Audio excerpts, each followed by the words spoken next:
Weather Service in Denver has issued a flash flood warning for north central Boulder County in northeastern Colorado until 7:30 p.m. At 5:56 p.m. Mountain Daylight Time, Doppler radar indicated thunderstorms producing heavy rain across the warned area. Between 0.3 and 0.6 inches of rain have fallen. Flash flooding is ongoing or expected to begin shortly.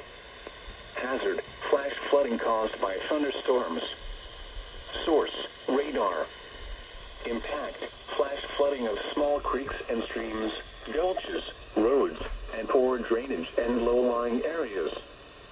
Some locations that will experience flash flooding include the Colwood Burn area of north central Boulder County. Turn around. Don't drown when encountering flooded roads.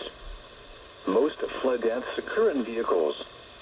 Heavy rainfall will cause flash flooding of creeks, streams, and ditches in the Colwood Burn area. Rock slides or debris flows can also be expected. The main areas of concern are Ohio Valley Range and Left Hand Creek just above a 36.